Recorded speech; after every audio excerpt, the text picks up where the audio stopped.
Hello friend, welcome back to our YouTube channel Utkarsh vision academy. दोस्तों, आज हम करने जा रहे हैं विनय सर के नायक बैच इकोनॉमिक्स के लेक्चर नंबर 13 का हैंड रिटन नोट से क्विक रिवीजन।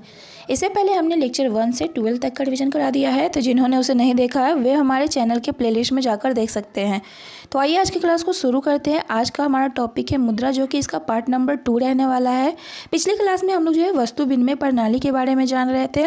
इसमें बताया गया था कि वस्तु के बदले वस्तु की प्राप्ति क्या कहलाता है, वस्तु विनिमय प्रणाली कहलाता है। जैसे कि अगर गेहूं को देकर बकरी लेना या फिर आम को देकर केले लेना जो है एक तरह का वस्तु विनिमय प्रणाली का उदाहरण है। नेक्स्ट हम बात करते हैं, इसके जो होता है बहुत सारी समस्याएं उत्पन्न करता है। जैसे में पहला है दोहरात्मक इच्छाओं का संयोग की कमी हो जाता है। जैसे कि किसी व्यक्ति को गेहूं चाहिए लेकिन दूसरे व्यक्ति को जो है बकरी नहीं चाहिए, तो इससे जो है दोहरात्मक संयोग की कमी होता है। और दूसरा इसमें दिया गया है कि इसमें जो है मूल्य मापन में कठिनाई होती है। तीसरा है वस्तुओं को विभाजित करना कठिन होता है। और उसके बाद बात करते हैं तो वस्तुओं का भंडारण करना भी क्या होता है, कठिन होता है, क्योंकि कुछ वस्तु जो होते हैं क्षयमान होता है, यानी वो जल्दी खराब हो जाता है। नेक्स्ट हम बात करते हैं मुद्रा के प्रकार की। तो मुद्रा कई प्रकार के होते हैं। अगर बात करते हैं पहला वस्तु मुद्रा, यानी जब वस्तु जो होता है मुद्रा का कार्य है, जैसे कि नमक है, गेहूं, सोना, चांदी, यानी कि एक वस्तु के बदले दूसरे वस्तु को दिया जाता है, तो वो एक तरह का वस्तु मुद्रा कहलाता है।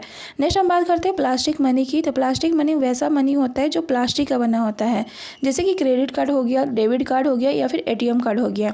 बात करते हैं स्मार्ट मनी की। तो डेबिट कार्ड और क्रेडिट कार्ड को स्मार्ट मनी कहा जाता है। नेक्स्ट हम बात करते हैं डिजिटल करेंसी की, जो कि इलेक्ट्रॉनिक रूप से विद्यमान होता है, उसे हम लोग डिजिटल करेंसी कहते हैं।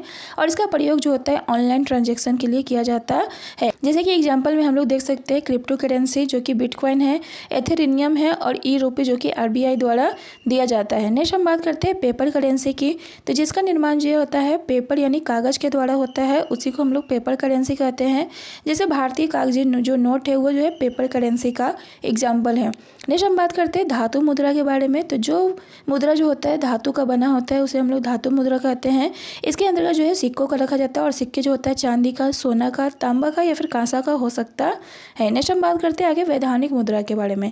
तो वैधानिक मुद्रा यानी लीगल टेंडर किसे कहते हैं, तो जो मुद्रा जो होता है सरकार या फिर केंद्रीय बैंक द्वारा कानून बनाकर जारी किया जाता है, उसे हम लोग वैधानिक मुद्रा कहते हैं, और इसे कोई भी लेने से मना नहीं कर सकता है। नेक्स्ट हम बात करते हैं दुर्लभ मुद्रा के बारे में। तो दुर्लभ मुद्रा या फिर हार्ड मनी किसे कहते हैं, तो जिसकी मांग जो होता है आपूर्ति से ज़्यादा हो, उसे जो होता है हम लोग दुर्लभ मुद्रा कहते हैं, यानी जिसका डिमांड जो होता है सप्लाई से ज़्यादा होता है। बात करते हैं सुलभ मुद्रा की।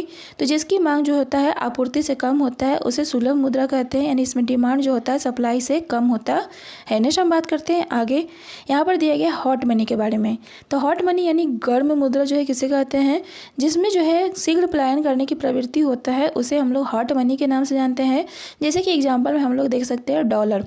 नेक्स्ट हम बात करते हैं भारतीय मुद्रा पेपर मिल कहाँ पर स्थित है।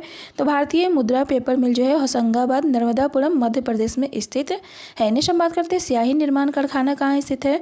तो स्याही निर्माण कारखाना जो है वर्णिका, मैसूर में स्थित है। नेक्स्ट हम बात करते हैं सिक्का अधिनियम के बारे में। तो सिक्का अधिनियम कब आया था, तो 2011 ईस्वी में आया था।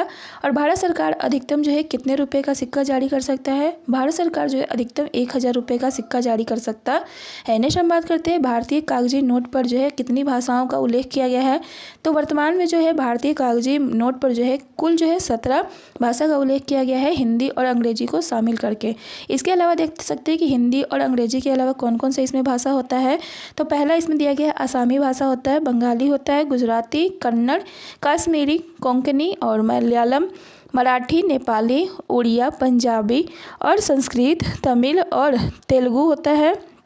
और उसके अलावा जो होता है उर्दू भी होता है। नेक्स्ट हम बात करते हैं नोट प्रिंट कारखाने कहाँ कहाँ स्थित है।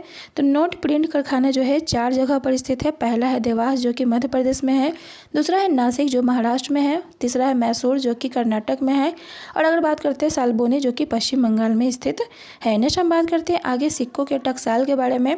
तो वर्तमान में जो है 4 सिक्कों के टकसाल है, जिसमें अगर बात करते हैं कोलकाता के, तो इसकी स्थापना जो है 1950 में किया गया था। बात करते हैं मुंबई की, तो इसकी स्थापना जो है 1830 में।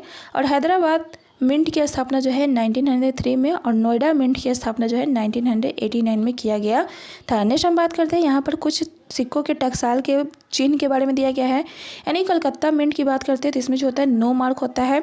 बम्बई मिंट में जो होता है डायमंड का या फिर बोल्ड बी या फिर जो होता है एम लिखा रहता है।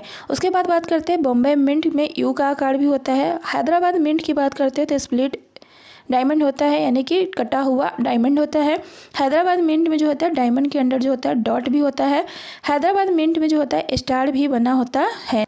बात करते हैं नोएडा मिंट की, तो नोएडा मिंट में जो है डॉट मिंट मार्क होता है, यानी कि डॉट होता है। तो आज के लिए बस इतना ही, मिलते हैं नेक्स्ट लेक्चर के रिवीजन में, तब तक के लिए बाय बाय।